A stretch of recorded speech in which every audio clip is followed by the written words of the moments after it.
여러분 안녕하십니까? 안녕하십니까. 예, 오늘 시간에는 북한의 동남아 식당에서 여종업원으로 근무하다가 한국 남성과 사랑에 빠져서 한국으로 온 2020년에 왔죠. 네. 김서아 씨를 모시고 탈북 스토리 한번 들어보도록 하겠습니다.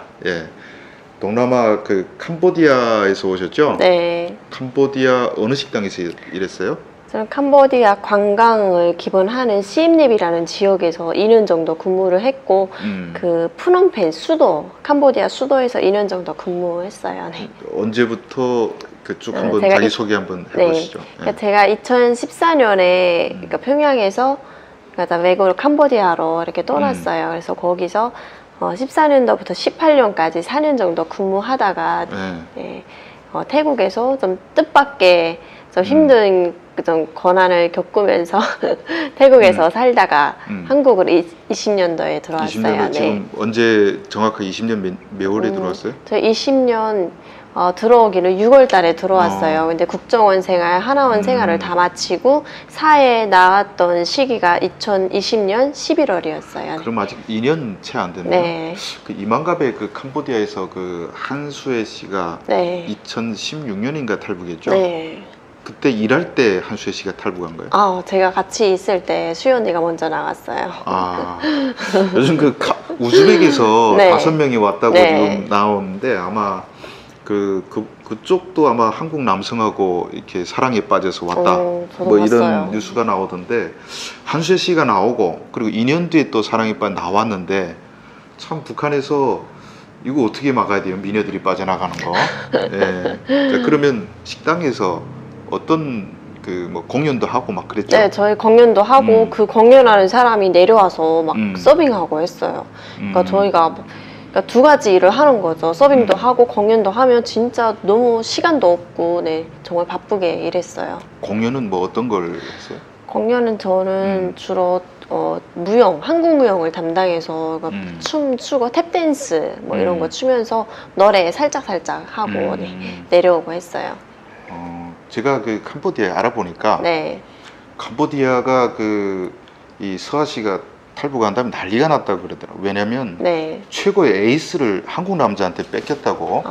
진짜예요. 이거 제가 입 발린 얘기가 아니고 진짜 캄보디아 식당에서는 서아 씨가 최고의 에이스였는데 한국 남자 때문에 탈북했다 이래가지고 알려졌다고 그러던데 2018년에 탈북했으면 지금 지금 같이 데리고 온 그 남성분하고는 언제 만났어요?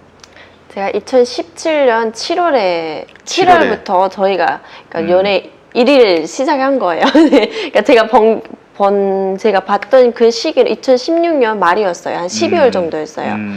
근데 저희가 정식으로 오늘부터 1일 하자 했던 그 시기가 2017년 7월에.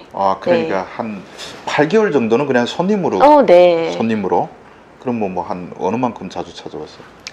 그때는 정말 혼자 또 생활하다 보니까 저희 신랑분도 캄보디아에서 혼자 생활하면서 식당에 그냥 식사 한 끼 하러 올 정도, 한 일주일에 한 번 정도 왔어요. 그러면서 저랑 보고 그냥 지나가면서 인사하고 저랑 그렇게 친하게 지내진 않았어요. 한 몇 달 동안 네, 한 8개월 정도는 그냥 인사만 하고 친하게 안 지냈어요. 가만히 이렇게 한 명 한 명이 다 지켜봤나 보다. 그러다가 딱 찍은 게 8개월 뒤에. 그렇죠? 네. 그러면 그 다음에도 매일 와요? 그 다음부터 매일 왔어요. 매일 점심 저녁으로 왔어요. 한번 좀 자세하게 얘기해봐요. 딱 왔을 때. 그러니까 저희가 이렇게 딱 제가 손님으로 딱 들어왔을 때 저한테 나이 차이를 먼저 물어봤어요. 그러니까 나이 차이가 몇 살까지 가능한지를 저한테 물어보면서 혹시 나이 차이가 조금 돼도 괜찮은가 이런 걸로 물어보더라고요. 사랑하는 상대로서 괜찮은 거? 사랑하는 이성으로 봤을 때 나이 차이가 몇 년까지 괜찮은지 물어보는 거예요. 근데 저는 저 또한 그분에게 관심이 없어가지고 그러니까 그런 나이 차이를 물어볼 때 그냥 저 또한 대수롭지 않게 대답을 해줬어요. 뭐라고? 그냥 나이 차이는 중요하지 않다고. 뭐 그분을 사실 저희 신랑을 넣고 나이 차이를 얘기한 건 아니고 그냥 나이 차이 뭐 크게 중요하지 않은 것 같은데요 하고 지나갔어요. 그러니까 신랑이 그냥 나도 가능성이 있구나 이렇게 생각을 했다는 거예요. 근데 몇 살 차인지 진짜 시청자들이 궁금할 것 같은데. 네. 그건 비밀? 아직은 비밀이에요. 예. 그래 뭐 그렇게 많은 건 아니지. 30대죠? 네. 예. 그러면 그 가능성이 있다. 네. 그 다음에는 그 공세가 들어왔는 네. 올 거 아니에요? 그 다음에는 뭐 저한테 선물이랑 막 사가지고 와요? 처음에 선물 먹거리를 사왔어요. 근데 사왔는데 저한테 설레서 직접 못 주겠다고, 그러니까 제일 친하던 언니한테 전달해달라고 줬다는 거예요. 그 먹거리를. 그래서 그 언니가 저한테 저 손님이 우리 식당에 오면서 너를 진짜 좋아하는 것 같다 저한테 전달해 주는 거예요. 그러면서 저 손님 탁에 한 번만 테이블에 한 번만 가달라고.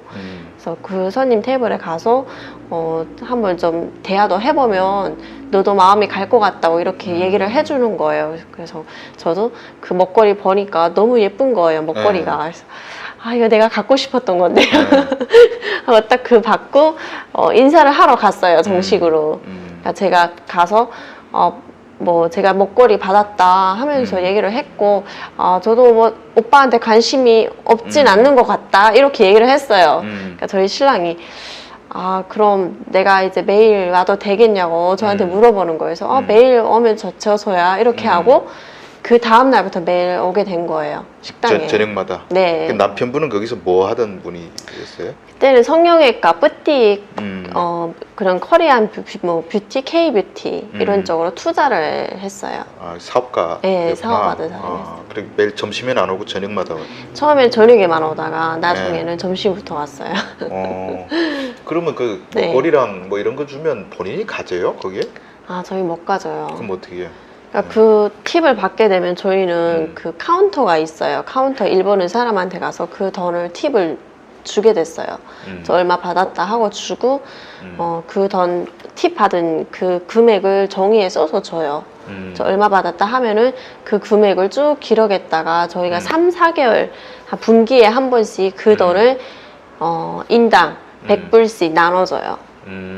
그러니까 요리사까지 누가 많이 받았던 적게 받았던 상관없이 보이지더니 인당 100불씩 나눠주거든요. 분기에 한 번. 인센티브 나는 인센티브 그 팁을 한 3만 불 받았어요. 어떤 사람 10,000불 받았어. 그래 다 100불씩 나눠주는 거예요. 네. 그럼 금먹거리는 돈은 아니잖아요. 그건 어떻게? 그것도 분기에 한 번 사실 정말 딱 요거는 줘야 되겠다. 그러니까 여 친구는 저 손님이 매일 오니까 이 선물을 안 줄 수가 없다. 있는 거 봐야 매일 네, 오니까. 있는 거 봐야 또 저 손님이 마음 놓고 오니까. 매상 올리려고. 네, 그러니까 그 단골 손님이 주는 그런 물품 같은 거는 빨리빨리 줬어요. 그래도. 그래서 소소하게 작고 뭐 다른 손님에게 받고 하는 거는 사실 그거는 다 뒤에서 북한의 사업 비용으로 쓴다고 다 가져가거든요. 보이지더니. 근데 특별히 좀 이 애는 저 손님 때문에 뺏으면 안 된다 하는 친구들은 먹거리나 이런 거 주고 그렇게 했어요. 매일 와서 매상을 올려줬어요. 그래서 네. 그러니까 저희가 이게 신랑이 계속 식당에 오게 되면은 제가 신랑이 그 매출을 올려줘야 저희가 그 테이블에 테이블에 가서 얘기를 할 수가 있는 거예요. 그러니까 제가 매출을 안 올리고 그 테이블에 가 있으면 저장이 있거든요. 저장이 눈치 주면서 너 다른 테이블에 가서 일하라고 그렇게 하거든요. 저희는 테이블에 가게 되면 어쨌든 매출을 저희는 올려야 되거든요. 잠깐만 그 궁금한 게 있는데 그 캄보디아 식당 나갈 때 그 북평양에서 뽑을 때 무슨 뭐 예술 전공을 했어요? 저는 노래하는 학교를 다녔어요. 예술 성악? 네, 성악. 그러니까 어릴 때부터 막 중요시하게 딱 금성학원이나 좀 좋은 학교는 아니지만 그래도 나름 고등학교에서 좀 많이 노래하는 학교, 깨꼴새 학교로 좀 소문난 그런 성악. 평양에서? 네. 그 남편은 어디에 반했대요? 거기 뭐 직원들이 많죠? 네. 몇 명 정도? 직원이 저희 17명 정도 있었어요. 근데 그 중에서 하필 서아 씨한테 반한 이유가 뭐라고 얘기해요? 신랑이? 제가 신랑이 수학 문제를 들고 왔어요. 하루는 수학 일행분이랑 같이 왔는데 그 일행분이 저희한테 수학 문제 뭐 루트에 뭐 이런 수학 문제를 풀어보라고 가지고 오신 거예요. 근데 제가 그 루트를 보고 되게 집착하면서 그 문제를 풀었어요. 그러니까 신랑이 저를 딱 얼려보면서 아 예쁜데 그러니까 본인 눈에는 예쁜데 유시가기까지 하니까 똑똑하네. 수학 문제도 네, 풀고. 수학 문제도 풀고. 그러니까 본인도 사실 그 루트를 잘 몰랐대요. 근데 네. 제가 푸는 거에 너무 깜짝 놀라가지고 내가 쟤는 진짜 평양에 돌려보내면 안 되겠다 이런 생각이 확 들었대요. 재색을 겸비한 뭐 그런. 그래서 자 그러면 네. 그 이전에 남편 이전에도 와서 뭐 대시한 남자들이 없었어요? 한국 남자들? 있었어요. 있었는데 그때는 뭐 어릴 때도 있고 했는데 그때는 사실 식당에서 내가 단골 손님을 가지고 꼭 내가 식당에 매출을 올려야 되겠다 이런 생각이 없어가지고 누가 대시해도 다가가지 않았어요. 네, 손님이 나 너 보러 온다 이렇게 얘기해도 네 하고 그 손님을 내가 무조건 내 손님으로 만들어야 되겠다 이런 생각이 없어가지고. 그 남편분은 그러니까 매일 오기 시작해서 한 몇 달 만에 그 마음이 넘어갔어요? 4개월 만에. 4개월 네. 만에. 근데 무슨 계기가 있을 거 아니에요? 근데 그 4개월 동안은 진짜 신랑 오면은 식당의 분위기를 신랑한테 얘기를 안 해가지고 신랑도 좀 많이 힘들어했어요. 근데 저는 신랑 오는데 그 매출을 신랑한테서도 올리면서 다른 테이블에 가서 또 매출 올리려고 뛰어다니고 했어요. 여기 앉았다 또 저쪽 갔다가. 네. 그러니까 여기 또 매출 올리고 저쪽에 가서 또 매출 올리고 하니까 신랑이 그런 모습에 되게 힘들어 하더라고요. 그러니까 쟤는 내가 그 집 매출을 올려주는데 저렇게까지 또 매출 올리려고 뛰어다니는지 이해가 안 되었대요.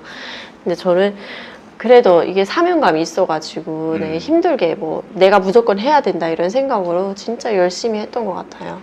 근데 어느 정도 내가 그 매출 올려주면 네. 굳이 다른 테이블에 안 갈 수 있는 그 뭐 마지노선 같은 게 있지 않나요?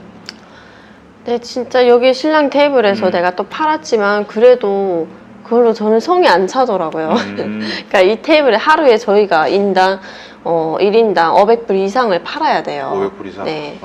네, 뭐 보통 신랑도 그 이상은 먹어주고 했어요. 근데도 500불 이상 먹어주는 거예요? 네. 매일 와서? 네. 500불이면 60만 원씩 혼자 와서? 네. 그러니까 나중에는 혼자 와서 이렇게 드시다가 너무 힘드니까 그 친구나 후배분들을 월급 주면서까지 캄보디아에 불러서 내가 밥 살게 빨리 와 해서 네. 내일도 그래야 매상 나랑 올리니까. 일하자 이렇게 우리 병원에서 일하자 하면서 근데 뭐 그렇게 잘 먹어줬다 해서 마음이 끌리는 네. 건 아니었을 거 그래서 아니에요? 뭐 한 3개월 네. 만에 제가 너무 힘들었어요. 그렇게 일하다 보니까 너무 힘들어가지고 그때부터 계속 아파했어요. 아파서 일어나지 못하고 주사 계속 맞고 링거를 맞았어요. 근데 그 링거를 맞고 할 때 사실 저희는 식당에서 이렇게 저희한테 눈치 주거든요. 누워 있는다고 빨리 내려가라고 하고 이제 그만 누워 있어라 하고 사실 아프면 아파도 공연을 해야 돼요. 제가. 잠깐만. 그 공연하는 영상이 있죠? 네. 그러면 우리가 그 캄보디아 식당에서 서아 씨가 공연하던 모습을 우리가 잠깐 보고 왜 AS였는지 우리가 좀 살펴보고 다시 얘기 한번 나눠보도록 하겠습니다. 네.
여러분 잘 보셨죠? 예.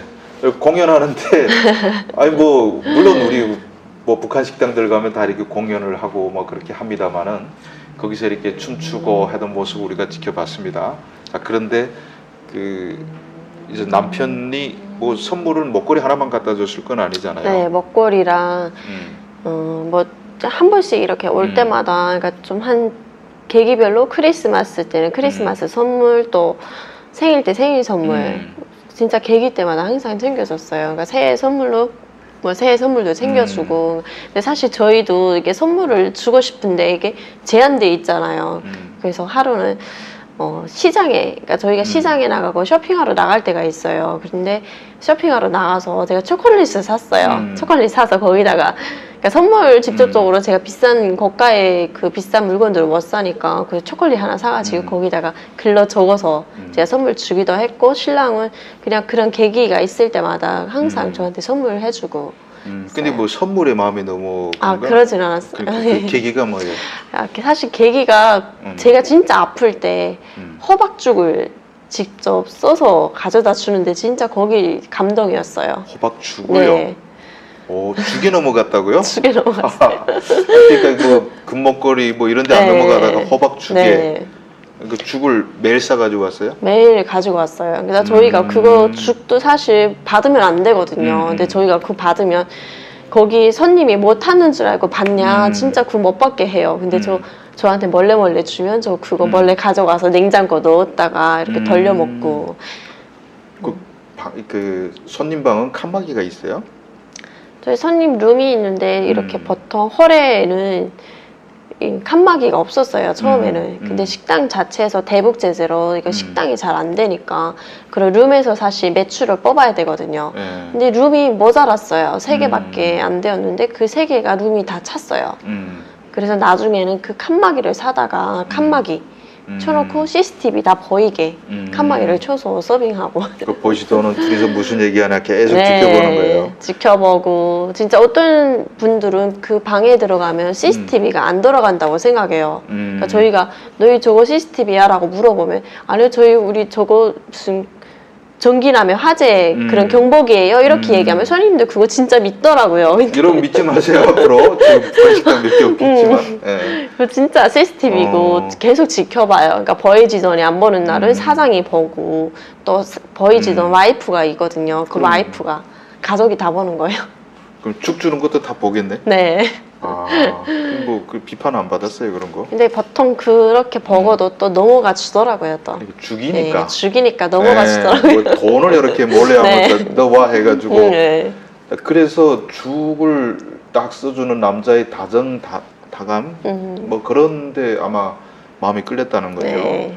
이거 우리 북한 식당 앞으로 이제 한국 남자들이 가서 진짜 이렇게 다정다감의 공세를 많이 뽑을 것 같은 느낌이 드는데. 자, 금목걸이 안 통합니다. 예. 자, 그래 넘어와서 그다음에 그 죽을 먹고 마음이 넘어가서 몇 달 있다가 탈북했어요, 그러면? 그렇게 하고 한 7개월 정도, 8개월 7개월? 정도? 네, 더 있다가. 더 그냥. 네. 그럼 그 7개월 동안 계속 더운 거예요? 네. 탈북할 때까지? 네. 그 7개월 동안 저희는 진짜 속에 있는 얘기를 다 했어요, 진짜. 우리 식당이 저거는 CCTV고 우리 식당은 어떻게 돌아간다, 그런 얘기를 저는 다 했어요. 그러니까 그때 신랑이 혼자 너무 힘들었는데, 그러니까 식당의 분위기를 잘 모르니까 힘들어 했거든요. 근데 제가 다 얘기하니까 이런 분위기였구나. 살벌하구나. 진짜. 아무튼 근데 우리 오늘 그 다 이게 틀어놓으면 네. 뭐 우리 다음에 또 할 게 없으니까 네. 오늘은 죽에 넘어갔다 이 야마를 해서 끝내고 네. 다음 부에는 그 탈북 스토리까지 하면 정말 길 거 아니에요. 네. 다음 부에는 우리가 그 7개월 동안 또 무슨 일이 있었는지 네. 또 어떻게 탈북했는지 그 탈북 스토리 본격적으로 2부에서 들어가도록 하겠습니다. 맞습니다. 여러분 안녕하십니까? 안녕하십니까.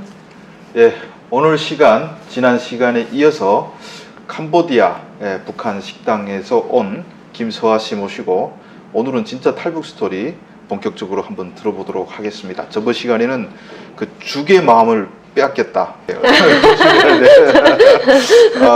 아무튼 죽에 넘어간 얘기했는데 저번 시간 말씀드렸다시피 캄보디아 식당, 북한 식당에 에이스를 데리고 왔는데 에이스 때의 모습을 우리가 먼저 한번 보고 이번 시간에는 다음 얘기 이어나가도록 하겠습니다. 자, 한번 보시죠.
아, 진짜 잘 추네요.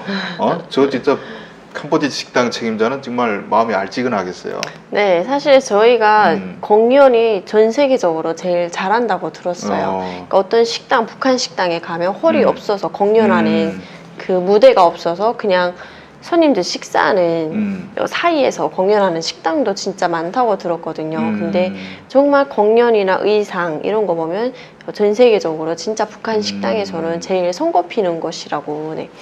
예전에 그 한수혜 씨가 왔을 때 네. 한국 관광객들이 가서 막 식당에서 찍었던 공연 영상이 유튜브에 원래 네. 오기 전부터 떠돌고 있었단 네. 말이죠. 혹시 서아 씨 영상은 없어요? 제가 2014년에 나갔는데 2014년 초까지 그 영상을 찍을 수가 있었어요. 그 이후에는 사진 촬영이 식당 안에서 절대 금지였어요. 그러니까 메뉴판 찍는 것도 안 되었어요. 그러니까 영상이 없었구나.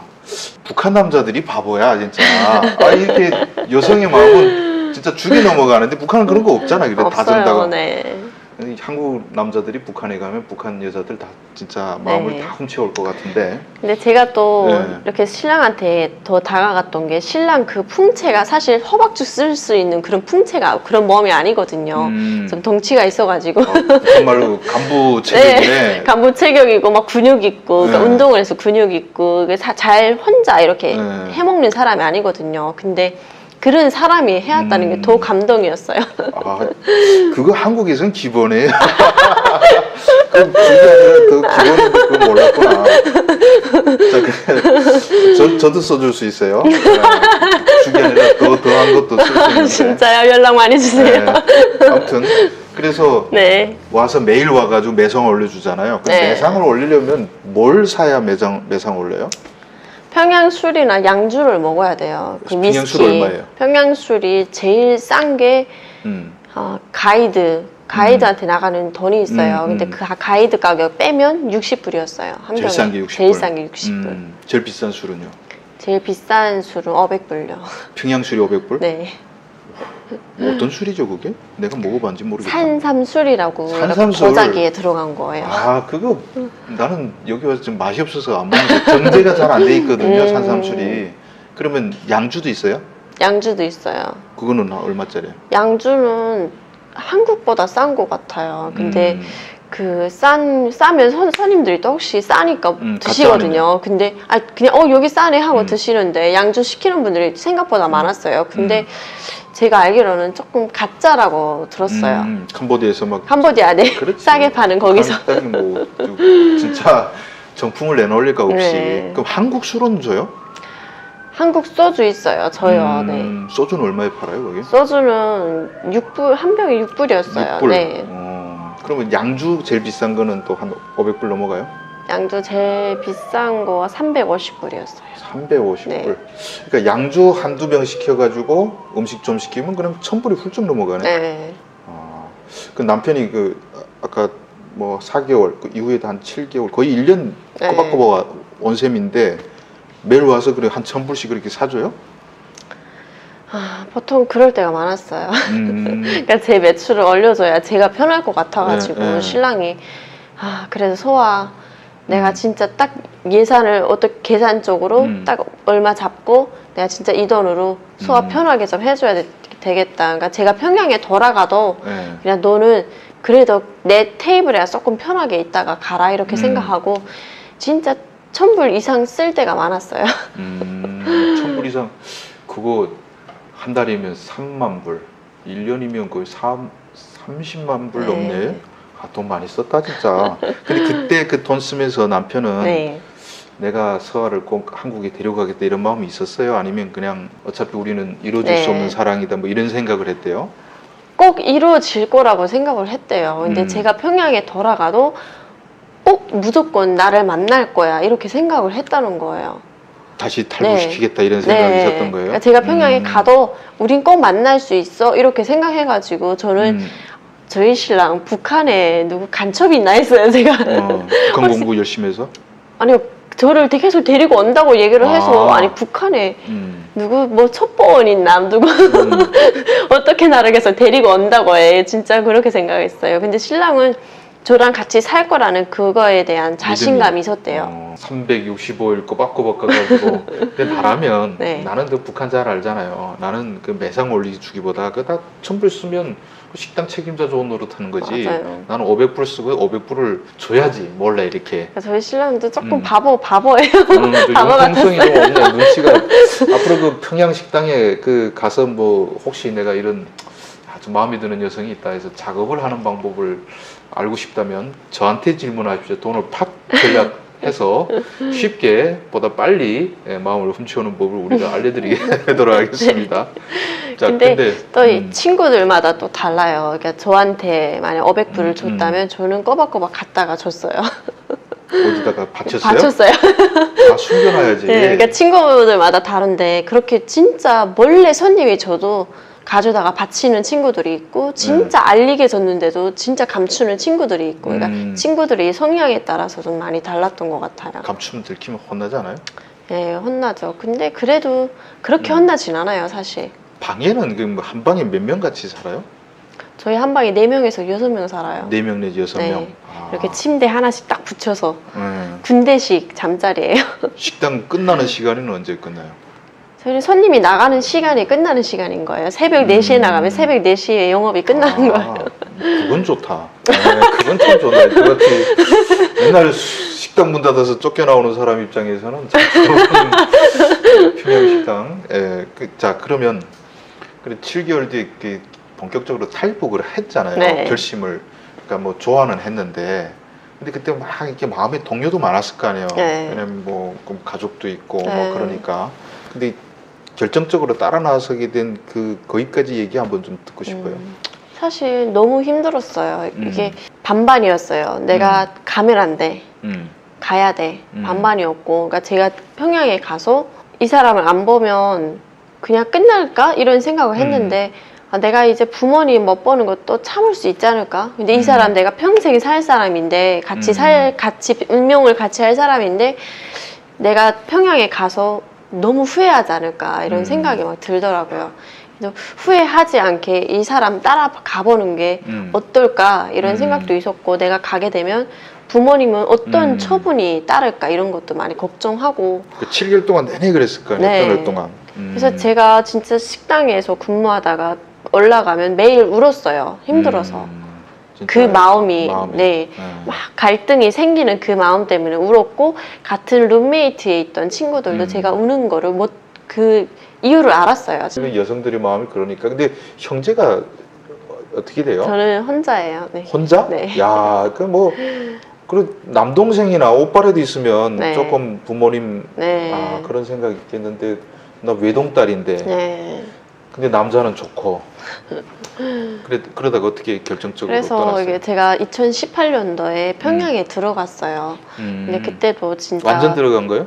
휴가로 들어갔어요. 근데 휴가가 잘 없거든요. 근데 사장이 진짜 배려해서 너무 아프니까. 평양 식당에서 저 처음으로 휴가를 줬어요. 4년이라도 휴가를 안 줘요? 6년이라도 없어요. 그러니까 예전에 6년 있었던 언니도 있는데 6년 있어도 사실 휴가가 없어요. 그러니까 저 처음으로 휴가라는 걸 받고 갔었던 거예요. 갔는데 부모님 보고 나니까 또 풀리더라고요. 그러니까 부모님 막 보고 싶고 했던 게 또 금방 풀리고 엄마 손 잡고 제가 했던 얘기도 엄마 나 그냥 꼭 돌아올게 이런 얘기를 제가 했어요. 근데 그래도 부모님 보니까 마음이 이거 이제 그쵸. 또 내가 안 나가게 되면 이 사람을 못 보겠구나 이런 생각이 막 들더라고요. 그런 갈등이 또 생기면서 이제 나 엄마 봤으니까 됐어 이런 마음에 캄보디아 나가서 그때 바로 2018년도 9월 달에 탈북했어요. 평양에서 나와서 바로 네. 며칠 그러니까 뒤에? 2주간 제가 휴가를 네. 평양에서 보내고 18년 한 2주간 휴가를 마치고 다시 캄보디아 나갔어요. 나가서 한 달 근무하고 한 달 뒤에 나왔어요. 아마 그 남편분은 언제 나오나 손꼽아 기다렸겠네. 네, 하지만 그래도 남편분은 직접적으로 저한테 막 가자고 얘기를 안 했어요. 그러니까 제가 가자고 하면 따라갈 그런 성향이 아니라는 거 이거 신랑이 알아가지고 그냥 계속 기다려주고 했었던 거죠. 딱 어떻게 가자 이렇게 생각했어요. 네, 제가 먼저 가자고 얘기를 했어요. 딱 일하는데 그날 밤 이야기가 궁금해요. 네. 그날 밤. 네. 그러니까 그날 밤 저희가 이런 테이블에서 얘기를 하고 있었어요. 둘이만. 네. 네. 둘이 얘기하고 한 몇 분 시간이 조금 지나면서 뭐 저장이 오고 저장이랑 친해가지고 저장이 오고 다른 친구들이 막 왔어요. 그래서 막 대화를 하다가 그런 탈북 얘기를 할 수가 없잖아요. 근데 제가 평양에 다녀오니까 저에 대한 그 감시가 더 심하더라고요. 그러니까 이 친구가 이제 어떤 생각하고 그러니까 너는 평양에 다녀왔으니까 남들보다 더 많은 일을 해야 돼 이런 부담을 주고 우리 못 가는데 너만 네. 그런 것도 있고 사장이 제가 조금 아파서 좀 행동이 조금 아파했다라고 그런 얘기가 사장한테 들어가면 되게 서운해한다 이렇게 막 들려오는 거예요. 그래서 너무 답답하더라고요. 그래서 내가 오늘은 진짜 나가야 되겠다 이런 생각 들어가지고 사실 신랑도 식사하다가 탈북 지금 준비가 하나도 안 되어 있었어요. 일하던 것도 아직 정리가 안 되었고. 근데 신랑 잠시 화장실 가더라고요. 그래서 화장실 갔다가 나오는 거 제가 잡아가지고 허리에 큰 데서 그냥 CCTV 보이는 데서 그냥 얘기를 했어요. 몇 시쯤에? 그게 얘기를 했던 11시였어요. 11시. 네, 밤 11시에 네. 그 CCTV 보이는 밑에서 얘기를 계속 했어요. 이제 어떻게 내가 나가게 되면 책임질 수 있냐고, 우리 갈 수 있는 방법 있냐고 제가 물어봤어요. 그러니까 신랑이 전화를 좀 해보겠다고 하고 전화를 당황하지 않아요? 신랑이 그 얘기 들으면? 당황하진 않았어요. 그러니까 제가 올 것이 같구나. 네, 그 얘기를 하니까 자신감. 이때다 싶었대요. 드디어 올 네. 것이 같구나. 이때를 놓치면 제가 마음이 바뀔까봐 전화하는 척 했대요, 사실. 자기도 방법이 없는데. 방법이 없는데 전화를 돌렸다라고 얘기를 했는데 방법 없는데 이때다 싶어가지고 그냥 그래 이제 나가면 돼 이렇게 얘기를 했던 거예요. 다 짜놨어 뭐를. 네. 아니 좀 3일만 기다려줘봐. 이렇게 해야 되는 거 아닌가? 그 3일 만에 생각이 바뀔 것 같아서. 바뀔 것 같아서 오늘 제가 1년 만에 처음으로 얘기한 네. 거니까. 이거 좀 술도 좀 마셨을 거 아니에요. 네. 그래서 그때 11시 됐을 때 네. 각각 소주 3병 정도 먹었을 아이고, 때였어요. 술 먹고. 네. 그러니까 저도 빨리 나가야 되겠다 이런 생각하고 신랑한테 얘기했던 거고 신랑도 이때다 싶어가지고 그럼 뭐 손 잡고 나올 수는 없잖아요. 네, 그래서 제가 평양에 들어갈 때 신랑이 버린 캐리어를 다 가져와서 제가 그 신랑 캐리어에 짐을 다 쌌었어요. 그러니까 저는 이거 시장에 가서 짐 쌀 그런 캐리어 준비가 안 되어가지고 그 신랑이 캐리어를 식당에 줬어요. 그러니까 식당 사장이 저 불러가지고 그러니까 신랑이 줬던 그 캐리어를 저한테 주더라고요. 그래서 제가 그 캐리어를 들고 평양에 다녀왔었거든요. 그래서 그 캐리어를 그대로 거기다 제 물건 막 넣었어요. 막 넣고 방에 올라가서. 네, 방에 올라가서 그 캐리어에 막 넣고 어차피 그 캐리어가 저희 신랑 캐리어라는 걸 다 알거든요. 그래서 그 캐리어 자연스럽게 들고 내려와가지고 뭐 빌렸던 거 돌려줍니다. 네, 돌려주는 것처럼 가지고 내려와가지고 그 캐리어를 정문 나가는 데다가 이렇게 딱 놨어요. 그러니까 몰래? 네, 몰래 딱 그 우리 숙소에서 내려오면 정문이랑 연결되어 있어요. 그래서 거기 숙소에서 내려오자마자 거기 정문 앞에 캐리어를 넣고 들어가서 신랑한테 저기 밖에 캐리어가 있는데 오빠가 이제 식사하다가 기분이 엄청 나빠져서 그러니까 나 삐졌어 하고 나가는 척 하면서 그 캐리어를 들고 나가면 돼 했어요. 넌 어디로 나올래 해서 나는 지붕으로 내려갈게. 지붕으로. 지붕으로 내려갈게 하고 신랑이 먼저 삐진 것처럼 쇼하면서 열받은 것처럼. 네, 내가 서비스가 이 네, 모양이야 뭐 이러면. 네, 그러니까 난 너희한테 불만 있다고 하면서 저장한테 이렇게 쇼를 하고 그 캐리어를 들고 나 이제 며칠 동안 휴가 출장 가니까 나 찾지만 뭐 하면서 갔어요. 그러니까 저도 앞에서 그냥 잘 가라고 인사하고 저는 바로 올라가려고 보니까 거기 뭐 사실 테이블이랑 정리 안 되어 있고 청소도 해야 되거든요. 근데 막 동생들이 언니 고생 많았다고 빨리 올라가라고 하는 거예요. 그래서 이때다 싶어가지고 올라가서 언니 빨리 올라가서 지금 자라고 쉬라고 하는 거예요. 그래서 이때다 싶어가지고 그때가 새벽 1시 정도 되었어요. 그래서 올라가서 그 3층에 밖으로 나갔어요. 밖으로 나가보니까 지붕인데 너무 높은 거예요. 그래서 이제 이거를 어떻게 떨어질까 생각해 보다가 사다리를 하나 들고 올라갔어요. 3층에. 네, 사다리가 하나 찾다가 가지고 올라갔는데 사다리를 위에서 3층에서 2층으로 이렇게 넣으려고 보니까 사다리가 작은 거예요.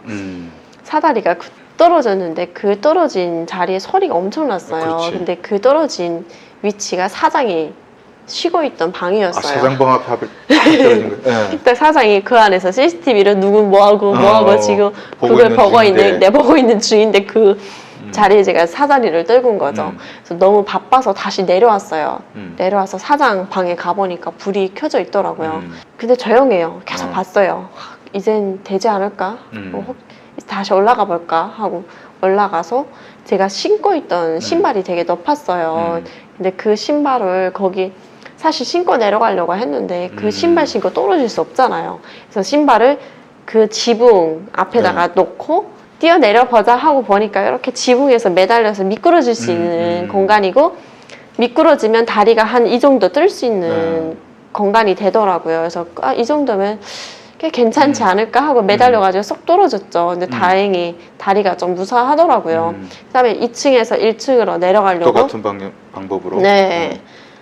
근데 막 전기 같은 거 막 이렇게 감아 놓은 거예요. 그래서 저걸 어떻게 넘어 하다가 전기 한 번 통하겠지 하고 그 일단 넘었어요. 넘어서 머리가 스타킹이랑 막 다 찢어진 거예요. 옷이랑 제가 유니폼 입고 있어가지고 옷이랑 찢어졌더라고요.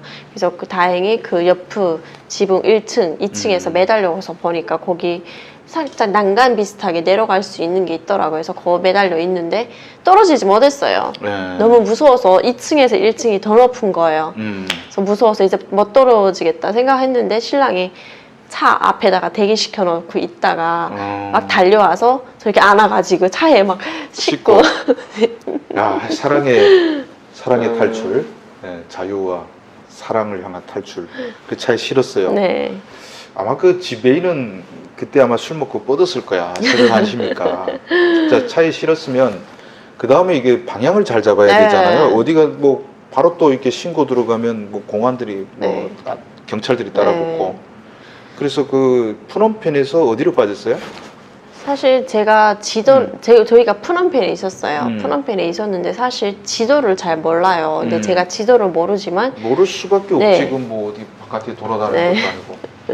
그래도 푸놈펜에서 시엠랩으로 이동하는 시간이 걸리면 저희가 잡힐 것 같은 거예요. 저희가 태국으로 가려고 했어요. 근데 태국 국경까지 가면 시엠랩을 거쳐서 가야 돼요. 그렇지. 근데 두 번째로 큰 도시죠. 네. 근데 푸놈펜에서 시엠랩이 가는 길에 벌써 시엠랩 쪽에도 우리 사람들이 살고 있어가지고 다 깔릴 것 같은 거예요. 그래서 안 된다. 이쪽으로 태국으로 가면 안 된다고. 태국까지 몇 시간 걸려요? 차 타고는? 태국까지 차 타고 한 10시간? 10시간 정도 그럼 걸리는 한 것 같아요. 5시간 거리에 CM랩이 있죠? 네. 그래서 거기서 5시간이면 통보가지. 네.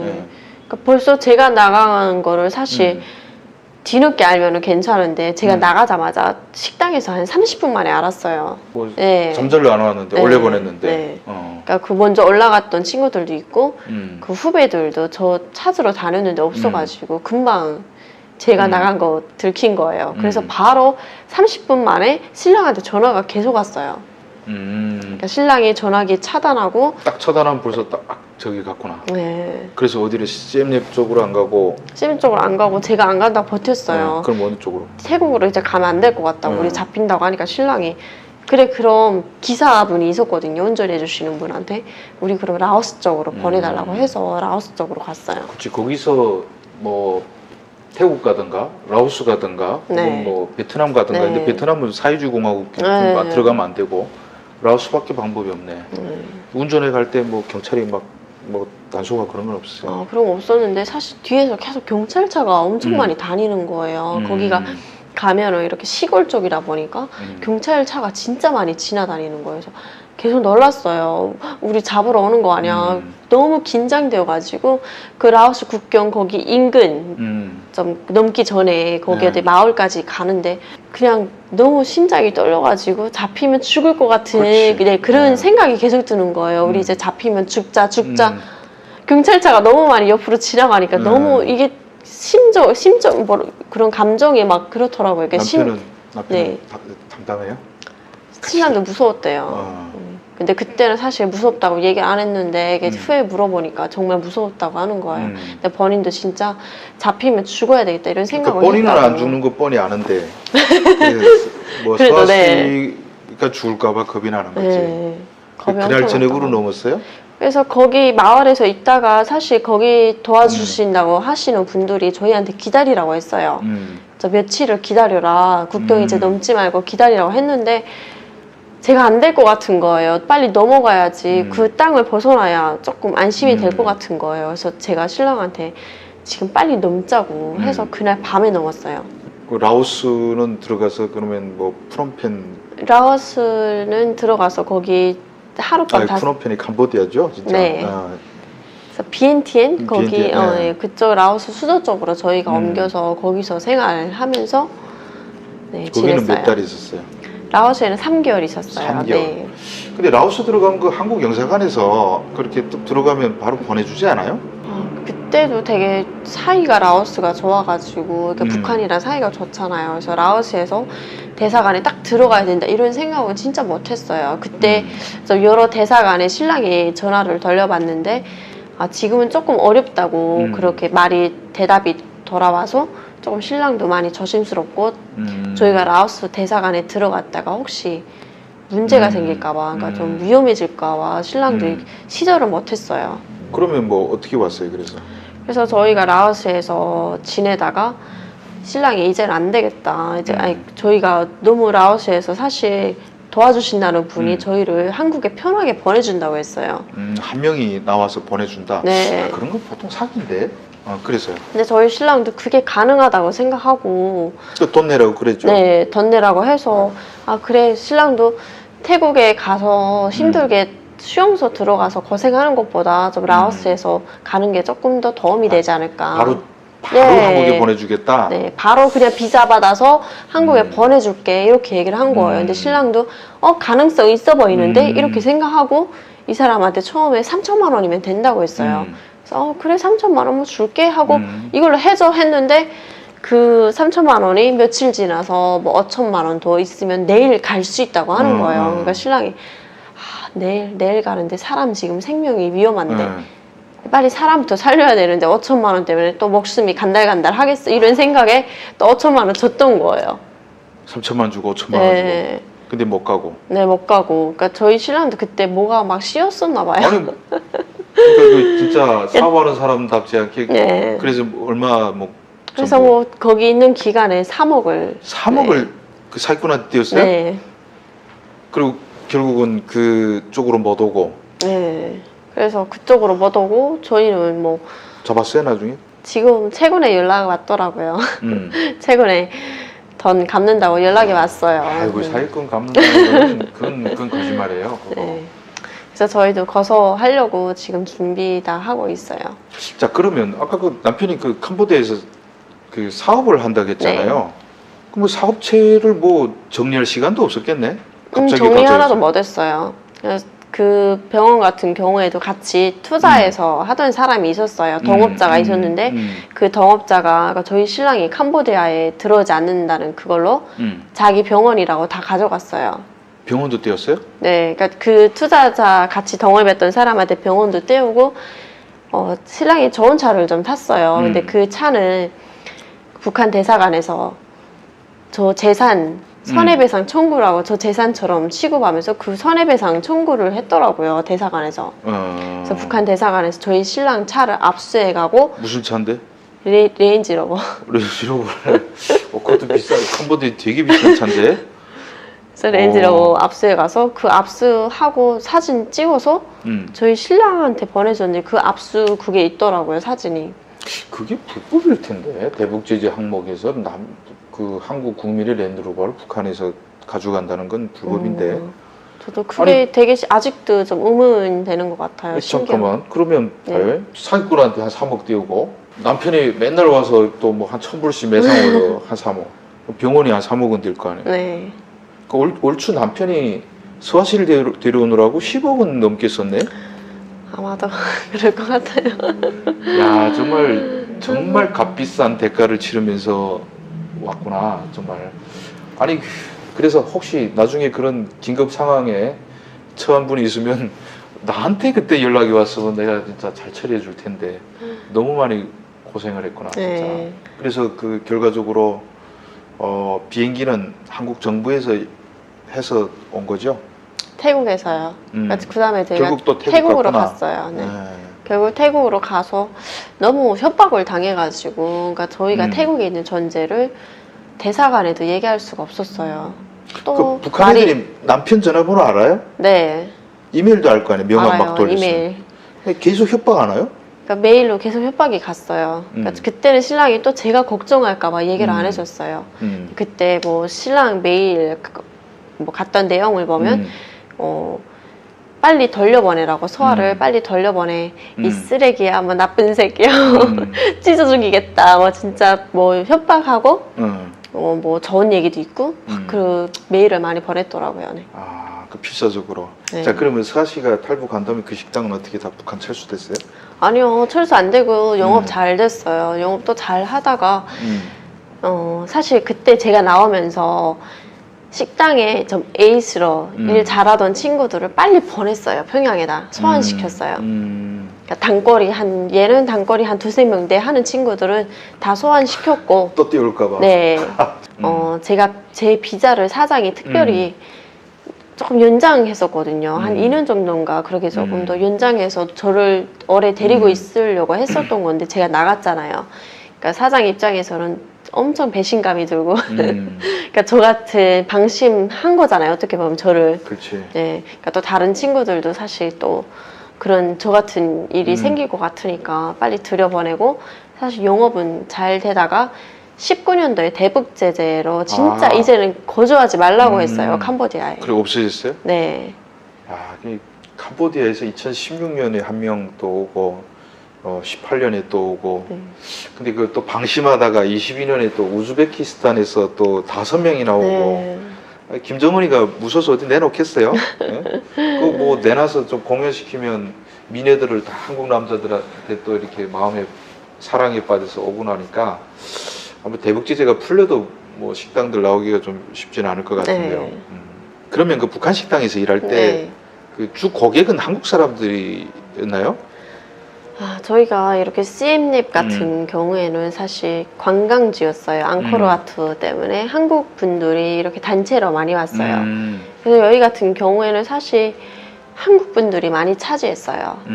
근데 여기 프놈펜 수도에 있는 식당은 중국 사람들이 많았어요. 근데 중국 사람들이 비즈니스 사업하는 사람들이 많았거든요. 그래서 중국 사람들이 식당을 다 채웠어요.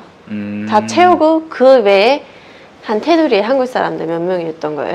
그러니까 그게 프놈펜까지는 한국 사람들이 많이 안 갔구나. 네. CM랩에 CM랩. 네.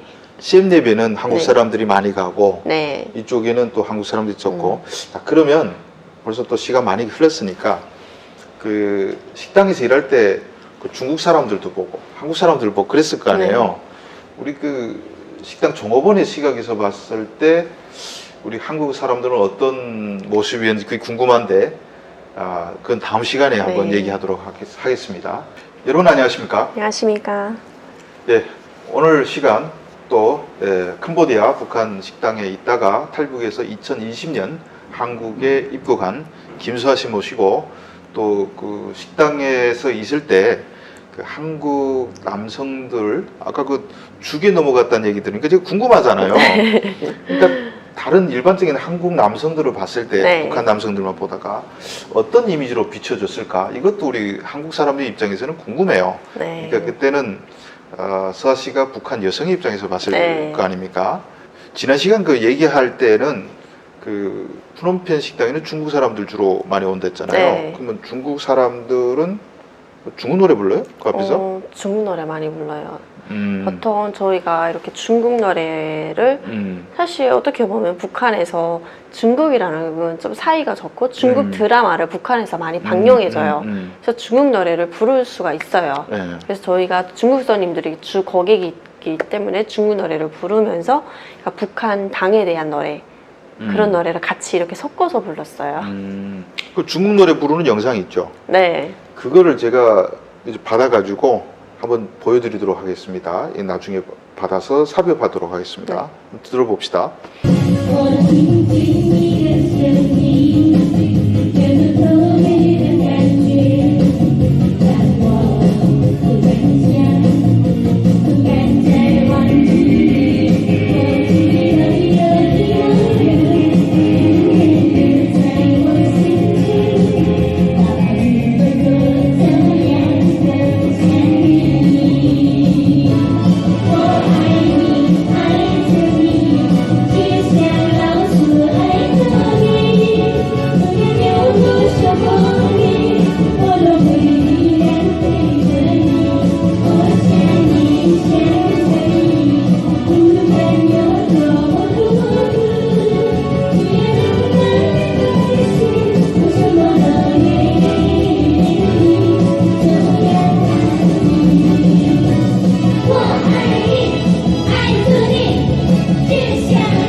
자, 여러분 잘 들었죠? 예, 이 중국 노래를 참 계속 부르고 북한 노래를 부르고 한국 노래는 불러요? 한국 노래는 부르면 안 돼요. 어떤 데서는 막 불렀다고 그러긴 하던데. 그러니까 한국 노래가 사실 성격이 조금 다른데 개별 룸에 들어가면 부르는 친구들은 있어요. 좀 짬밥이 되면 그러니까 식당에서 어느 정도 좀 올라가면 그 손님 방에 들어가서 뭐 편하게 그냥 한국 노래 부를 수 있어요. 근데 내 생각에는 네. 캄보디아에 오는 중국 관광객들은 그리 큰 부자들은 아닐 것 같아요. 근데 그 돈 있으면 네. 뭐 더 좋은 데를 가지 굳이 캄보디아까지는 안 갈 것 같은데 이 사람들은 뭐 돈 있는 생생 되게 많이 내지 않아요? 중국 한족 사람들 들어오면. 모르겠어요. 저도 사실 그분들이 캄보디아 가는 사람이 다 반반인 것 같아요. 진짜 뭐 돈 많은 사람도 있고 뭐 적은데 많이 쓰는 사람들도 있고 하는데 중국 사람들은 또 오히려 음식을 많이 시켜서 먹는데 평양술 시키는 데서는 엄청 뭐라고 하죠? 그러니까 야박해? 네, 야박해요. 무조건 중국 술 가져오라. 평양 술 맛이 없다 막 이런. 네, 중국 술도 먹어야 된다 생각을 안 하고 우리가 왜 너희한테서 이걸 먹어줘야 돼? 그러니까 되게 현실감 있게 얘기를 했어요. 우리가 왜? 너희 뭐 손도 못 만지는데 우리가 왜? 되게 현실감 있게 얘기했어요. 네. 실용적이었구나. 근데 중국은 원래 음식은 가득 차려놓잖아요. 맞아요. 그러니까 음식은 당연하게 막 쌓아놓고 막 드시는데 사실 저희는 그 음식으로 장사가 잘 안 된다고 해요. 술 팔아야지. 네, 술 팔아야 되는 거니까 사장 입장에서는 중국 사람들 오면은 막 돈을 보여줘요, 저희한테. 저희는 저거다 빨리 써야 되는데 생각을 하죠. 사장이 야, CCTV 보고 저희 찾아요. 야, 보여주는 놈도 그렇고. 네. 네. 아까 저기 어디 테이블 보니까 막 그 달러 막 너희한테 보여주고 하던데 빨리 저거 다 쓰게 하라고 막 시켜요, 사장이. 근데 저희는 진짜 안 되는 거예요. 막 대화를 해요, 중국말로. 그래도 막 서로가 안 통하는 부분이 있거든요. 아무리 중국말을 해도. 빨리 우리 술 이거 빨리 먹으라고 진짜 맛있다고 선전을 해요. 그럼 진짜 현실감 있게 얘기했어요. 너희 뭐 손도 못 잡아보려. 그럼 난 나갈래? 야, 이렇게 진짜 대놓고 얘기했어요. 내가 팔아주면 나갈래? 현실감 있게. 그거 안 된다고 하면 그래, 우린 노래하는 노래방 진짜 그 아가씨들 있는데 갈 거야 이렇게 나가고 막 그렇게 했었던 적도 많았어요. 그렇죠. 뭐 그게 뭐 근데 한국 사람들은 술 잘 팔아줘요. 네. 그래요? 한국 사람들은 그 저희만의 같은 동포잖아요. 근데 그 어린애들이 고생하는 게 좀 와닿는 것 같아요. 한국 분들에게는. 그러니까 저희가 술 드시라고 권하면 거절을 잘 못하시더라고요, 한국 분들은. 착해 보이는 일단 보일 때. 네, 착한 이미지 아가씨들이 와가지고 술에 저렇게 술 500불짜리 드시라요 그러면 또그맛잘 거절 못하고. 네, 그러니까 좀 그거 외에 북한 식당에서 뭐 사실 안 가보신 분들은 잘 이해 못할 수 있거든요. 근데 사실 여자분이 가도 팔아줘야 되겠다. 막 그래 여자분들도 시켰어요. 여자들끼리 우르르 와서도. 네. 근데 보면 그 중국 사람들보다 한국 남자들 보면 어떤 차이점이 있다고 생각돼요? 일단 한국 사람들은 그 억양 때문에 그렇게 들리는지 모르겠는데 너무 친절하다는 걸 제일 먼저 느꼈어요. 그러니까 교양 있는 사람들. 제일 먼저 느꼈던 게 제가 평양에서도 이런 서빙하는 거를 연습하려고 실습 같은 걸 나갔었어요. 근데 거기 나가서도 이렇게 북한 사람들 상대로 하다 보면 북한 분들은 술 따라주면 술잔을 드는 사람이 없어요. 사실. 술 따라줄 때 이렇게 받는 사람? 네. 근데 한국 남자들 딱 봤는데 술잔 갑자기 드는 거예요. 그냥 저희는 뭐 북한에서는 번건이 아직 그 남아있어서 이게 어른들한테 따른다 생각하고 술 한 잔 드리는 거잖아요. 근데 그렇게 생각하고 당연히 술 떨어졌길래 저는 당연하게 준 건데 술잔을 드는 거 보고 너무 충격이었어요. 그거는 다 기부한테 저도 여성분이 아니라 남성이들도 이러고 받아야지. 네. 그게... 제가 편견을 가지고 차별하는 건 아닌데 북한에서는 술을 따라주면 보통 이렇게 피해줘요. 술잔이 있으면은 이렇게 피해줘요. 남자들이. 네. 그러니까 제가 손이 막 이렇게 안 되면 이렇게 옆으로 그냥 피해주고 술잔 드는 사람이 잘 없거든요. 근데 그런 부분이 충격이었어요. 우리는 너무 익숙한 건데 북한 여성의 눈으로 봤을 때는 또 충격이었다니까. 좀 평양 한번 나도 가보고 싶네요. 나도 이제 몸이 배서 당연히 이러거든요. 또 잘 봐주는 데 가야 되는데 그 다음에 또 뭐 없어요? 그런 교양 있는 그런 모습들이 되게 보기가 좋더라고요. 남편분만 해도 마음에 들었는데 정말 한 1년 동안 그거 계속 이렇게 자기 속내를 잘 안 드러내면서 네. 기다렸잖아요. 네.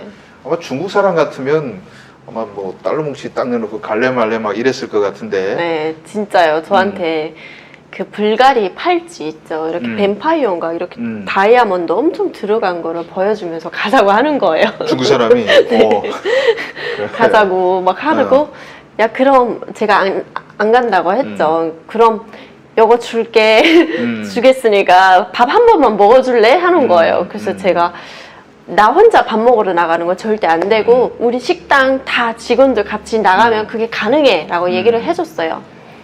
너희 직원이 몇 명인데? 우리 30명. 너 정신 나갔냐고. 어디 너 말고 다른 정업은 2-3명까지는 돼도 어떻게 30명을 같이 나가자고 하냐고 저한테. 북한 식당 잘 모르니까 북한 사람들, 중국 중국 사람들 잘 모르니까. 근데 뭐 그래도 이 한국 남성에 대한 이미지가 워낙 친절하다고 인식됐으니까 남편이 물론 데리고 오긴 했습니다만은 그게 어찌 뭐 남편이 공으로만 다 치부할 수는 없어. 왜냐면 한국 남성들은 참 친절하고라는 이미지를 막 심어준 가운데 그 친절한 사람 중에 한 명이 다가왔다는 거잖아요. 그러니까 그 푸놈펜에 가서 친절한 모습을 보여준 이름 모를 다수의 한국 남성들에게 진심으로 존경을 표합니다. 다른 데 가서도 우리가 이렇게 어글리 코리안이 아닌 인품 있게 삽시다. 그 자다가 떡이 들어와요. 자, 그러면 또 궁금한 거는 이렇게 그 아까 그 $100씩 저번에 그 준다고 했잖아요. 그러면 종업원으로 1년 나갔다가 북한으로 뭐 간다 하면 한 4년 있다 5년 있다 가겠지만 1년에 보통 얼마 벌 걸 목표로 세우고 있어요? 사실 그렇게 목표를 세우는 사람이 잘 없어요. 근데 처음에는 친구들이 어릴 때 나 이제 외국에 가면 정말 멋있는 무대, 세계 무대에서 내가 춤을 출 수가 있고 악기를 하는구나 이렇게 생각해요. 그러니까 그게 뭔가 어린 친구들에게는 살짝 외국에 대한 그런 환상도 있고 좀 어떻게 보면 로망이거든요. 근데 나 이제 돈도 진짜 예쁘게 벌고 온다라 생각하고 나가요. 그러니까 그 돈 벌러 간다는 생각보다는 또 외국 나가서 외국 무대에 선다 뭐 그런 게 더 그러면 뭐 그래도 보러 갈 거 아니에요? 네. 그래도 돈을 많이 번다고 생각하니까 잘 몰라요 친구들이. 내가 1년에 얼마 벌어야 될까 이런 예산이 잘 없고 그냥 많이 번다는 생각으로 사실 나가요. 근데 나가면 맞다 들리는 게 힘들기만 하고 돈은 번다는 걸 사실 막내 때는 생각도 못 하거든요. 저희가 막 지나가다가 그릇을 어릴 때 막내 때는 그릇을 정말 많이 깨요. 근데 그 그릇을 깨면 월급에서 그 그릇에 2배 가격을 쳐줘요. 까요. 아유 참 자본주의 맨날 욕하더니 사회주의가 자본주의가 더 잘하네. 그러니까 그릇을 깨지 말라고 하는 거를 그렇게 물질적으로 이렇게 깎이면서 하는 거예요. 그러니까 어린 친구들은 사실 월급이 잘 안 올라가요. 어느 정도 거참이 돼야 월급이 올라가거든요. 한 5년 있다 가면 한 얼마 벌어가요? 한 10,000불 벌어가요? 진짜 기준 표준이 10,000불인 것 같아요. 5년에? 그러니까 연간 2,000불 합해가지고. 그러면 저 북한에서 평양에 살다 왔잖아요. 그 평양에서 봤을 때 그 캄보디아에 대한 이미지는 어때요? 잘 사는 부자 나라라고 생각해요? 아니요, 캄보디아에 대한 그 이미지는 되게 그냥 못 사는 나라라고 북한 사람들이 다 알아요. 그러니까 제가 캄보디아 나간다고 할 때 주변에서 캄보디아가 도대체 그 지도에도 있냐고 뭐 그렇게 얘기했어요. 그래서 그럼 중국 갈래 캄보디아 갈래 하면 보통 중국 다 가요?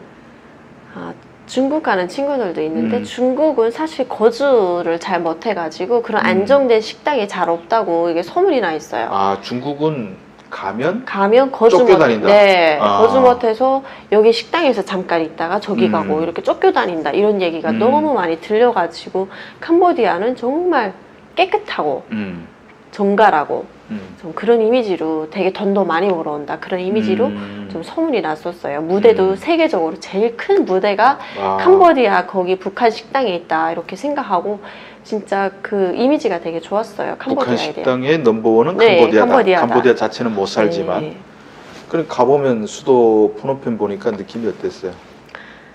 사실 저는 충격이었어요. 거기서도 또 충격이었던 게 제 나름 환상을 가지고 나간 거잖아요. 근데 딱 푸놈펜 공항에서 딱 내리니까 숨이 막히는 거예요. 더워서 숨 딱 막히는데 이게 더운 나라에 그런 뭔가 느껴지는구나 생각이 들었고 딱 제가 밤에 내렸거든요. 근데 푸놈펜 식당으로 들어가는데 길거리에 쓰레기가 정말 많은 거예요. 평양엔 뭐 상상도 못하지. 네. 네. 평양 뭐 담배 꽁초 있어도 큰일 나잖아요. 근데 쓰레기가 너무 많아가지고 나 잘못 나온 것 같다. 잘못 나온 것 같다 이렇게 생각하고 딱 갔는데 그리고 막 간판들이 너무 많은 거예요. 주변에 길거리에. 그렇지.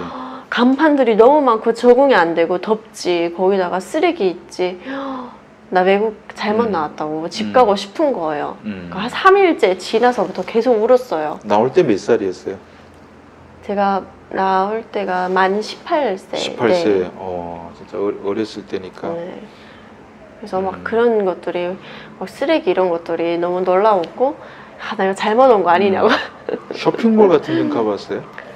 그때 푸놈펜에 있을 때 쇼핑몰을 못 가보고 나름 제가 관광지에 가서 쇼핑몰을 갔는데 너무 작은 거예요. 근데 사실 뭐 북한에도 그런 쇼핑몰이 조금 몇 개 생겼거든요. 근데 너무 작고 쇼핑할 게 잘 없더라고요. 거기 CM랩은 관광지라서 목걸이도 잘 없었어요. 그래서 그렇게 있고 CM랩에 있다가 푸놈펜에 갔는데 쇼핑몰이 너무 적은 거예요. 쇼핑몰이 한 2개 정도 있었는데 크고 너무 좋더라고요. 그래서 그때 쇼핑도 좀 많이 하고 그때 나름 또 손 배워가지고 또 돈도 좀 썼거든요. 쇼핑도 하고 가방도 좀 사고 예쁜 거 사고 막 했어요. 그래서 거기서 한 번은 신랑한테 가방을 사서 제가 선물로 줬었거든요. 그 나라 뭐 브랜드가 있었어요. 그래서 거기 백화점에서 나름 그 브랜드 있는 거 사다가 줬는데 신랑이 마음이 없었대요. 후에 얘기하는데. 그렇지 뭐. 술 한 상에 1000불씩 쓰는 사람이 뭐 캄보디아 가방을 쓰겠어요? 네. 근데 마음에 안 드는데 차라리 얘기하는 게 나한테 차라리 돈을 주지 그랬어. 나중에 배불러서 하는 소리고 그때는 아마 그래도 나 선물 다 주는구나 뭐 이런 마음이 설렜을 거예요. 뭐 그쪽에는 한국 연예인 같은 사람들 안 가요? 연예인도 한 번씩 온다는 소문이 있었어요. 근데 저희는 확실히 문화가 좀 그 높은 사람만 위대하는 그런 나라에 있다 보니까 연예인이 와도 큰 반응이 없었어요. 연예인이 뭔지도 몰랐어요. 근데 한국 사람들은 네. 이게 좀 잘 먹어서 그건 좀 뚱뚱하잖아요, 다들. 네. 근데 북한에서는 또 그거 뭐 또 간부 체격이라 그러잖아요. 좋아하죠. 근데 한국 사람들 다 식당에 들어오는 거 보면 이 생김새는 어떻게 평가되었어요? 남남북녀라 뭐 이런 말이 있었잖아요. 네. 그거 공감이 됐어요? 사실 남남북녀라고 했는데 저는 솔직하게 들어왔을 때 왜 남남이라고 하는지 몰랐어요. 못 느껴졌어요. 왜 남남이라고 할까? 북한 남자들도 잘생긴 거 많은데 이렇게? 그렇지 않은데 그렇게 딱 잘생긴 남자는 사실 없었어요. 딱 눈에 들어오는 남자 없었는데 그거는 느꼈어요. 사실 저희가 평양에 있을 때는 40대 사람이면 저희한테는 어떻게 삼천벌이가 아빠벌이고 막 했는데 식당에 딱 왔는데 이분은 20대 중반이라 원하다고 생각했는데 40대인 거예요. 그래. 잘 먹어가지고 피부가 반들반들. 네, 피부가 막 선크림 바르고 반들반들하고 너무 주름이 하나도 없고 북한은 40대 되면 주름이 진짜 많거든요. 딱 들어와서 언니들 오빠라고 하니까 오빠니까 20대 중반 정도 됐구나라고 생각했는데 40대라고 하는 거예요. 또 한국 남자들이 오빠에 또 환장하잖아요. 앉으면 또 오빠라 불러 막 무조건 그게 고정 코스 아니에요? 저 오빠라고 해서 뭐 진짜 저는 놀이터인 줄 알았어요. 한국 사람들한테 오빠라고 하는데 아니 북한에서는 얼마나 한국 사람에 대한 그 이미지가 안 좋잖아요. 그러니까 한국을 조금 안 좋게 얘기하고 하잖아요. 근데 딱 나갔는데 한국 분들에게 오빠라고 하는데 내가 어제날 남조선 기려두들한테 오빠라고 처음에 말이 안 떨어졌겠지. 네, 안 떨어지고 진짜 그 오빠라고 잘 안 하잖아요. 이렇게 연인 사이에 오빠라고 하는데 오빠라고 해야 되니까 되게 그런 것도 적응이 잘 안 됐어요. 그럼 뭐 지금 남편 외에 뭐 와서 또 뭐 서아시 하면서 뭐 맨날 찾아온 남자는 있었어요, 한국 남자? 한국에 와서요. 그 식당에서. 식당에서 중국 사람들이 좀 있었고, 네, 중국 사람 있었고 한국 분도 있었어요. 네. 네. 근데 그건 프라이빗, 남편이 알면 큰일 나니까 구체적으로 들어가지 맙시다. 네. 아무튼 그래서 오늘 시간에는 그 캄보디아 식당에서 보는 종업원의 시각에서 봤을 때 한국 남자들 너무 친절해서 적응이 안 됐다, 뭐 이런 얘기죠. 우리 친절하게 삽시다. 네. 근데 여기 서울에 와서 보니까 친절해요? 실제로? 그때 보는 모습하고 별 차이가 없어요? 또 다른 걸 좀 느끼는 것 같아요. 근데 제 신랑이 그렇게 잘해주고 할 때는 사실 거기 있을 때는 한국 사람들은 다 잘해주는구나. 남자들은 다 이렇다 생각했어요. 한국 남자들은. 근데 와서 보니까 그게 잠깐만. 그거 여기서 끊고 네. 한 번 더 합시다. 네. 가면 썼을 때, 그러니까 네. 푸노펜에 가서 다 가면 쓰고 살았다는 거네. 그러니까 가면 벗었을 때 한국 사람들의 모습은 어떤지 우리 다음 시간에 네. 계속해서 얘기하도록 하겠습니다. 예, 여러분 안녕하십니까? 안녕하십니까. 네, 오늘 시간도 동남아 캄보디아 북한 식당에서 종업원으로 에이스 종업원으로 일하다가 2020년에 한국으로 온 김수아 씨 만나서 이번에는 그 식당에서 본 한국 남성들의 이미지 네. 너무 점잖아가지고 뭐 정말 훌륭했어요 했는데 서울에 와서 살아봤잖아요 이제는. 네. 그러니까 가면 썼던 한국 남성들의 이미지와 근데 가면은 아니에요 솔직히 점잖긴 해요 일반적으로 제가 봤을 때. 근데 이제 본격적으로 우리가 또 민낯을 보게 되잖아요. 네. 그래서 서아 씨의 그 한국 살이에 대해서 우리 한번 얘기 나눠보도록 하겠습니다. 참고로 그 서아 씨가 그 평양서아라는 유튜브 채널을 운영하고 있으니까 한국 살면서 뭐 이모저모 그가 아마 본인의 유튜브에 많이 풀어놨으니까 그것도 참고해 주시고요. 예. 자, 그래서 한국에 도착했을 때가 2020년 6월이라 했죠. 네. 그러면 하나원 나왔을 때는 12월쯤 되겠나? 하나원 나와서는 11월에 나왔어요? 네. 나와서 그럼 집을 어디다 받았어요? 저는 집 안 받았어요. 네. 데려온 분이 네. 10억 쓰고도 또 나머지가 있겠는지 모르겠는데 내가 너무 아깝다 진짜. 그렇게 안 해도 되는데 아무튼 그걸 다 집 아파트 서울 한 채 값을 네. 서아시 데려오느라고 남편분이 참 나한테 연락했으면 쓰지 않아도 될 돈을 썼는데 지금 어디 서울에 사세요? 네. 자, 그래서 서울에 딱 와서 서울 첫 인상은 어땠어요? 너무 커가지고 좀 놀랐어요. 그러니까 너무 크니까 막 같은 서울인데도 차가 너무 막히는 거예요. 그러니까 마포구에서 뭐 제가 강남 가려고 해도 거의 뭐 같은 서울 안에 있는데도 거리가 진짜 멀더라고요. 차가 막히면. 그러니까 그 캄보디아에서 있다가 네. 오면 그렇죠. 서울이 뭐 네. 캄보디아 인구보다 더 많을걸요 아마. 근데 보통 이렇게 탈북민들 많이 유튜브에서 뭐 인천공항 첫 인상 뭐 이런 걸 많이 하잖아요. 네. 진짜 어땠어요? 딱 들어오면서? 근데 저도 사실 제가 처음에 외국에 나가면서 평양에 가면서 이렇게 면세점을 많이 들렸어요.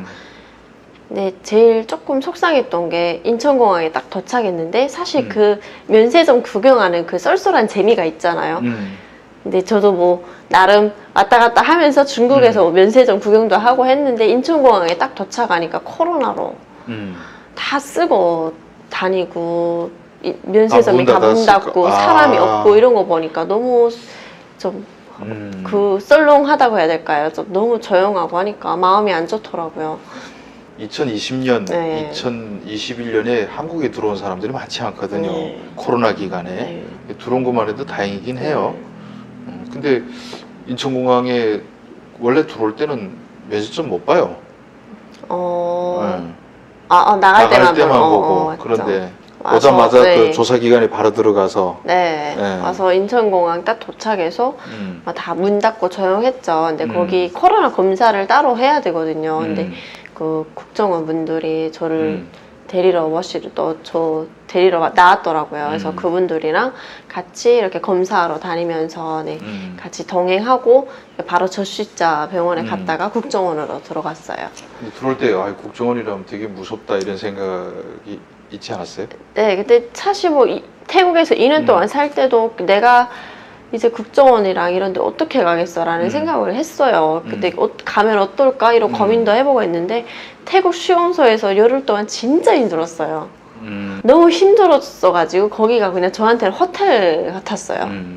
요즘 또 국정원 그 또 잘 아저씨들이 되는데. 되게 또 친절하다고 그러더만. 친절하신 분만 또 친절한 것 같아요. 아, 그러잖아.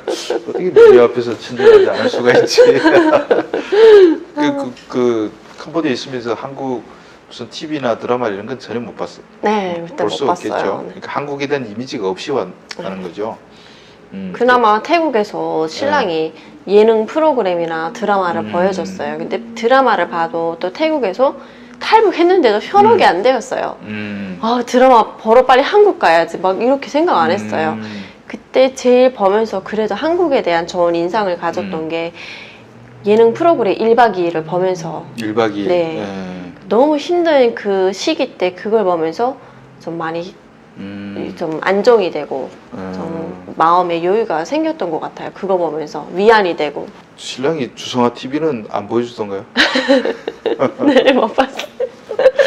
보통 해외에서 탈북에 오신 분들 제 주성아 TV라든지 그 블로그는 많이 봤다고 하던데 우리 그 신랑분이 전혀 준비 없이 북한 여성한테 접근을 했어요. 그리고 와서 보면 신랑분 또 한국 남자들을 또 신랑 외에 또 만난 사람들이 있어요. 친구들도 있고 막 그랬을 거 아니에요. 네, 일 하면서 아직 주변에 일적으로 외에는 한 번도 못 만났어요. 친구도 뭐 만난 적이 없고. 그럼 지금 2년 됐는데 알고 있는 한국 남자는 유일하게 남편밖에 없어요? 네. 이러니까 이러면 안 되지. 이제 좀 많이 만나보고 그리고 이제 나이도 아직 젊은데 대학도 다니면서 네. 이제 대학 다닐 생각이 있어요? 대학 다닐 생각은 있는데 이게 조금 고민되기도 하는 것 같아요. 그러니까 뭐 학과를 정하는 것도 고민이 돼요. 전공이나 이런 것도 좀 고민이 되고. 그럼 뭐 남편이 어련히 잘 하겠네. 근데 남편이 나는 걱정이 되는데 캄보디아 병원도 다 띄우고 차도 다 띄우고 그 모든 그 읽어놨던 거 다 두고 들어왔잖아요. 여기 와서 지금 다시 또 시작해야 되잖아요. 난 그게 좀 힘들 것 같다고 생각이 돼요. 지금 많이 힘들게 하고 있어요. 자, 그러면 2년 살아보니까 한국이 제일 좋은 게 뭐예요? 일단 한국에서 그런 보안이나 병원이나 보험이나 이런 것들이 너무 잘 되어 있는 것 같아요. 그런 뭐 일단 세금을 저희가 다 내잖아요. 근데 그런 세금을 내고 사실 북한은 세금이 없잖아요. 그래도 북한은 안 되는 게 더 많잖아요. 근데 한국은 정말 보험이나 뭐 이런 게 너무 잘 되어 있어가지고 진짜 제가 평양에서 한국은 병원 문 앞에도 못 간다 이런 말들이 다 거짓말이었었구나 이런 보험이라는 게 의료보험 말하는 네. 거죠? 그냥 보험은 별로 추천하고 싶지 네, 않은데 뭐 의료보험 이런 것도 사실 병원에 가면 한국은 다 비싸서 진짜 못 가는 줄 알았어요. 근데 제가 태국에 있었을 때도 이런 보험이라는 게 없어가지고 제가 병원에 가면 정말 돈 많이 내고 가고 했었거든요. 그래서 그런 것들 보면 진짜 아프면 안 되겠다 이런 생각을 진짜 많이 했어요. 북한에선 한국은 진짜 병 걸리면 죽는 사회라고 네. 그렇게 선전하잖아요. 근데 여기 오니까 사실 사회주의보다 저도 외국 많이 돌아다니 봤는데 의료 보험 체계는 한국이 최고인 것 같아요. 내가 해외 의료 병원 취재를 쭉 우리가 다녀서 책도 낸 적이 있는데 그때 든 생각이 한국은 의료는 최고다 시스템이 나 이런 생각 들었어요. 그래서 의료보험 내는 거 아깝지 않아요. 뭐 참고로 나는 한 20년 동안 의료보험 열심히 내는데 뭐 아직 입원해 본 적도 없고 별로 내기만 하고 별로 받은 것 같지는 않은데 아무튼 그래도 한 번씩 뭐 저는 애가 있으니까 병원에 자주 가거든요. 근데 그 병원에 갈 때마다 그래도 이게 보장되는 게 크진 않아도 일단 약값이랑 이런 게 많이 싸잖아요. 그런 거 보면 조금 많이 놀랐어요. 평양도 이제는 병원에 가면 약이 없어서 이런 약국에 가서 진짜 달러 내야지만 약 살 수가 있어요. 이제 약국 같은 것도 외국에서 약을 많이 들여와서 판매하는 그런 약국이 진짜 많거든요. 근데 보통 달러로 파는 약국도 있어요. 그러니까 어떻게 보면 북한이 돈 주고 달러를 줘야지만 약을 구해서 쓸 수가 있는 나라가 된 거죠. 한국은 그런 게 좀 놀랍고 진짜 먹거리가 너무 많고 배달의 민족 아, 그거 맨날 써요? 저 매일 뭐 2번씩 쓰는 것 같아요. 아니 뭐 요리 아마 남편은 이거 식당에서 일하던 북한 여성을 그 같이 왔으니까 요리는 잘하고 밥은 잘할 거라는 생각이 살짝 있었을 것 같은데. 기대를 했어요. 근데 기대를 했는데 그래도 신랑은 나는 괜찮다고 하나도 난 식단 관리를 해가지고 밥이나 찌개를 안 먹으니까 걱정하지 말라고 했어요. 그래도 해주면 너무 좋아해요. 그렇지. 해주면 좋아하지. 근데 한국 음식이 어때요? 좀 난 지금도 좀 달던데. 좀 짜고 달아요. 그러니까 저 이 생각에서 한국은 역시 조미료가 많구나. 조미료가 많구나. 네. 너무 많아서 짜고 단 게 아니고 너무 많아서 많이 해서 그런 건 아니고 그냥 진짜 순수한 재료로 그 맛의 본연을 살릴 그런 기술이 별로 부족하다 보니까 그러니까 그냥 설탕 넣고 그냥 고추장 집어넣고 그 맛으로 먹는 거예요. 실력 있는 요리사들이라면 뭐 근데 이 맛이 또 그게 다 적응돼가지고 제일 좋아하는 요리가 뭐예요? 그래서 저는 그런 회 같은 종이 좀 깔끔한 거를 좀 좋아해요. 회나 조금 뭐 깔끔하게 생긴 그 음식을 일단 예뻐야죠 먹는 것 같아요. 깔끔한 음식들을. 그리고 뭐 해산물도 좋아하고 고기 이런 거 진짜 환장하게 너무 좋아해요. 고기요? 네. 물고기요, 육류요? 육류요. 육류. 네. 그러니까 북한에서는 다 고기라고 하는데 네. 고기하면 뭐 육고기가 있고 생선이 있잖아요. 근데 북한은 뭐 고기하면 생선인지 돼지고기인지 구분이 잘 안 되는데 여행은 좀 다녀봤어요? 그래서 여행은 부산에 많이 가봤었고, 그러니까 제가 그런 국내에서 막 코로나로 많이 못 다니잖아요. 그래서 국내에서 조금 그냥 제주도 가고 그렇게 좀 가까운 곳에 한번 다니고 했어요. 이제는 뭐 열려가지고 이제부터 좀 외국 여행 좀 다니면 되겠네요. 근데 제주도가 가보니까 어때요? 제가 태국에 있을 때 파타야를 가봤었거든요. 근데 그때도 사실 바닷가 처음 봤을 때 그렇게 예쁘다는 생각을 못 했어요. 그래도 나름 파타야나 이런 데 예쁘다고 하더라고요. 근데 제주도 바다에 갔는데 그 바다 색깔이 너무 예쁜 거예요. 바다 색깔이 진짜 동남아 색깔이랑 그 바다 색깔이랑 다르더라고요. 그 바다 색깔이 딱 무지개 같고 색깔 너무 예뻐가지고. 제주도는 바다가 좋아요. 네. 근데 파타야도 그 섬에 나가야 물이 깨끗하고 그 앞에서 보면 그냥 진짜 서해물처럼 똥물이에요. 똥물인데 그거 봤구나. 왜 여기 관광지지? 나도 처음 가봐가지고 왜 여기 관광지지? 했는데 배 타고 또 나가야 돼. 그 섬이 그렇게 물이 맑고 예쁜 그런 게 있어요.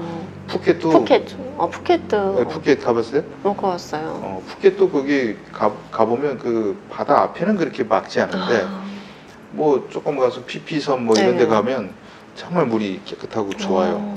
근데 저는 제주도 물이 더 좋아요. 우리나라에서도 제주도 바다가 제일 좋아요. 내 얘기만 얘기 듣겠다고 와가지고. 자, 그래서 다녀보면 한국 사람들 우리가 아까 시작은 민낯이라고 했는데 민낯 한번 좀 얘기해 봅시다. 사실 솔직하게 진짜 얘기를 하면 사실 뭐 한국 남자를 다 잘해준다고 사실 얘기하고 싶죠. 근데 제가 사회생활을 해보고 주변에 다 사람들 좀 보면 되게 본인한테 충실하더라고요. 한국 남자들이. 그러니까 거기 있을 때는 진짜 한국 남자는 무조건 여자한테 잘한다 이런 생각을 했어요. 근데 와보니까 그래서 신랑이 좀 잘했던 거더라고요. 진짜 잘한 거더라고요. 보니까 그런 남자가 잘 없지 않나 이런 생각이 들었어요. 그렇지 뭐. 자, 그러면 이제는 여기는 정말 자기가 선택할 수 있는 사회. 많은 탈북민들이 한국이 좋은 점은 북한에서는 국가에서 직장을 뭐 해주면 어쩔 수 없이 가야 되잖아요. 여기는 정말 선택의 길이 쫙 열려 있고 어쩌면 많은 선택을 할 수 있다는 것이 그것 때문에 더 어려웠다. 이런 분들도 많은데 저번 시간에도 잠깐 얘기했습니다만은 이제 대학 같은 데 가서 그때 배울 의향이 있다고 했잖아요. 근데 전공을 구하는 게 어렵다는 거죠. 저는 좀 현실감 있게 제가 뭘 딱 정했을 때 그게 제가 직업이랑 좀 연관이 됐으면 하거든요. 근데 연관을 해서 내가 대학을 딱 가서 내가 이 공부를 해서 내가 저기까지 올라갈 수 있을까? 그러니까 정말 생각이 많은 것 같아요. 이게 너무 선택할 수 있는 그런 폭이 너무 넓다 보니까 이게 해야 내가 맞는 길일까? 그래서 그런 생각, 이것저것 생각을 많이 해봐서 그런지 조금 선택하기 어려운 것 같아요. 전공이나 이런 거에 대해서. 근데 요즘은 뭐 그래도 이제 점차 적응하면서 다니고 서울 시내 이제 차도 막 요즘 내비 있으니까 어디 다 몰고 다니죠. 네. 그래서 어쨌든 좀 더 여유를 가지고 한국 생활 좀 더 느껴보고 그리고 이제 좋은 어차피 우리 100세 시대입니다. 100세 시대니까 여유를 가지고 지금 뭐 앞으로 할 일을 찾아봐도 혹은 뭐 남편이 하는 일을 같이 해줘도 뭐 나쁠 거 없다 이런 생각이 듭니다. 자, 오늘 뭐 이렇게 오늘 시간에는 한국 남자들이 민낯을 벗기려다가 좀 민낯을 잘 벗기려고 하지 않는 것 같아가지고 그것 때문에 오늘 사본을 만들려 했는데 아무튼 좋습니다. 한국 사회 우리 또 김수아 씨 조금 응원해 주시고 그리고 평양서아 유튜브 채널도 들려주시고 하면서 앞으로 한국 생활 건강하게 그리고 좋은 일만 가득하기를 바라면서 오늘 여기서 마감하겠습니다. 네, 긴 시간 시청해 주셔서 감사합니다. 감사합니다.